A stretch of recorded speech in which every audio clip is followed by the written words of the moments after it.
ஆண்டவரும் இரட்சகருமாகிய இயேசு கிறிஸ்துவின் இனிய நாமத்தில் உங்கள் யாவருக்கும் அன்பின் வாழ்த்துக்களை தெரிவித்துக் கொள்கிறேன். அருமையான தேவ பிள்ளைகளே, இந்த புதிய நாள் புதிய நம்பிக்கை, new day new hope daily devotion மூலமாய் இந்த வருஷத்தினுடைய கடைசி நாட்களில் உங்களோடு கர்த்தருடைய வார்த்தையை பகிர்ந்து கொள்ள மிகுந்த மகிழ்ச்சி அடைகிறேன். அல்லேலூயா. இன்றைக்கு கூட கர்த்தர் நமக்கு கொடுக்கிற வார்த்தை என்ன? சங்கீதரின் புஸ்தகம் 139 சங்கீதம் 23வது வசனம் கூட வாசிக்க கேட்போம். தேவனே, என்னை ஆராய்ந்து என் இருதயத்தை அறிந்து கொள்ளும், என்னை சோதித்து என் சிந்தனைகளை அறிந்து கொள்ளும். ஹல்லேலூயா. பாருங்க, தாவீது இப்படியா சொல்லுகிறார், தேவனே என்னை ஆராய்ந்து என் இருதயத்தை அறிந்து கொள்ளும் என்று. இன்னைக்கு தாவீதோடு கூட சேர்த்து நாமளும் இதை ஜெபத்தமா செய்யலாமா? தேவனே என்னை ஆராய்ந்து என் இருதயத்தை அறிந்து கொள்ளும். தெய்வ பிள்ளைகளே, இந்த வருஷத்தின கடைசி நாட்களுக்கெல்லாம் வந்திருக்கிறோம். ஒரு புதிய ஆண்டை நம்ம சந்திக்க போகிறோம். புதிய ஆண்டில் கர்த்தர் புதிய நன்மைகளை வைத்திருக்கிறார், புதிய ஆசீர்வாதங்களை வைத்திருக்கிறார், புதிய வாக்கு தத்துவங்களை, தீர்க்க தரிசன வார்த்தைகளை வைத்திருக்கிறார்.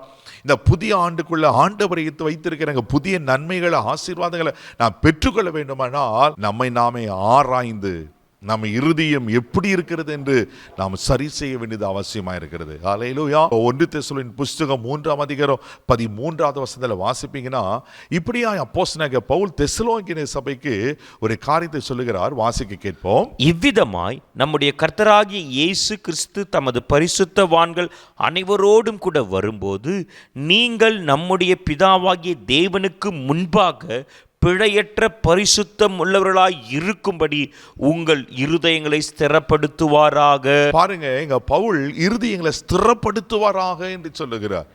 ஏன் இருதயத்தை ஸ்திரப்படுத்தணுமா?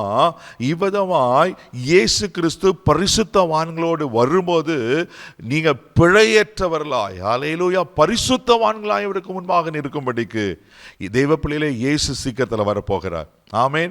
அவருடைய முதல் வருகையை ரொம்ப அழகா, மகிழ்ச்சியா, சந்தோஷமா நம்ம கொண்டாடினோம். ஆனால் இயேசு மறுபடியும் வரப்போகிறார். முதல் வருகையில் அவர் பிறந்து வளர்ந்து, ஆமேன், இரட்சகராய், அன்புள்ளவராய், இரக்கமுள்ளவர்களாய், நமக்கு அற்புதங்களை செய்கிறவராய், ஆமேன், மனதுருக்குகிற தேவனாய் அவர் வெளிப்பட்டார். தெய்வ பிள்ளையிலே, 2வது வருவாக போகிறார். எப்படி வரப்போகிறார்? நீதியுள்ள நியாயாதிபதியாய் வரப்போகிறார். அவன் அவருடைய கிரியைகளுக்கு தக்க பலனை கொடுக்கும்படி வரப்போகிறார். அல்லேலூயா. தேவப்பிள்ளையில் அவர் முன்பாக நாம் பிழையற்றவர்களாய், பரிசுத்தவான்களாய் காணும்படிக்கு நம்ம இருதயத்தை ஸ்திரப்படுத்தணுமா? இதை கொஞ்சம் நான் மாற்றி சொல்கிறேன். ஒரு புதிய வருஷத்தை நம்ம சந்திக்க போகிறோம். நான் புதிய ஆண்டுக்குள்ளே போவதற்கு முன்பாக என் இருதயம் பிழையற்றதா, என் இருதயம் பரிசுத்தமுள்ளதாய் காணப்பட வேண்டும். நாம் பிழையற்ற பரிசுத்தமுள்ள இருதயம் இருக்குமானால் நிச்சயமாக சொல்கிறேன், புதிய ஆண்டு உங்களுக்கு ஆசீர்வாதமாக இருக்கும். ஹல்லேலூயா.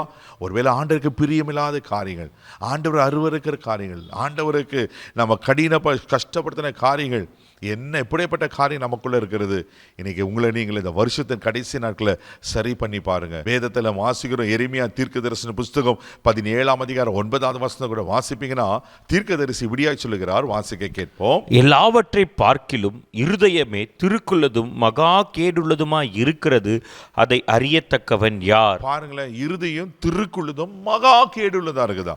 இன்னைக்கு அந்த இருதயம் மகா கேடுள்ளதா இருக்கிறது தான் நம்ம செயல்பாடுகளும் கேடுள்ள செயல்பாடுகளா இருக்கிறது. தேவப்பள்ளியில் இன்னைக்கு ஆண்டவர் சமூகத்தில் நம்ம அர்ப்பணித்து, ஆண்டவரே, என் இருதயம் திருக்குள்ளது தான், கேடுள்ளது, கேடுபாடான காரியங்கள் என்ன இருக்கு, என்னை மன்னிச்சிருங்க ஆண்டவரே. கசப்பான இருதயம், பொல்லாத இருதயம், பின்வாங்கும் இருதயம், பெரிய ஒரு பட்டியலை இந்த இருதயத்தை குறித்து வேதத்தில் வாசிக்கிறோம். இன்னைக்கு அப்படியேப்பட்ட இருதயமாக நம்ம இருதயம் இருக்குமானா ஆண்டவர்களை ஒப்பு கொடுத்து பிழையற்ற பரிசுத்தமுள்ளவர்களாய் காணப்பட நம்ம அர்ப்பணிப்போம். ஆண்டவர் நிச்சயமாக இந்த வருகிற புதிய ஆண்டு ஆசீர்வதிக்க அவர் உண்மையில் இருக்கிறார். கண்களை மூடி நம்ம ஜெபிக்கலாம். தகப்பனே, உமக்கு நன்றி சொல்ல துதிக்கிறோம். ஸ்தோத்திரம் ஆண்டவரே. ஆண்டவரே, தாவீது சொல்லுகிறோமாய், தேவனே என்னை ஆராய்ந்து என் இருதயத்தை அறிந்து கொள்ளும் சொன்னது போல, ஆண்டவரே, இந்த வருஷத்தின் கடைசி நாட்களில் நாங்கள் எங்கள் இருதயத்தை அர்ப்பணிக்கிறோம்.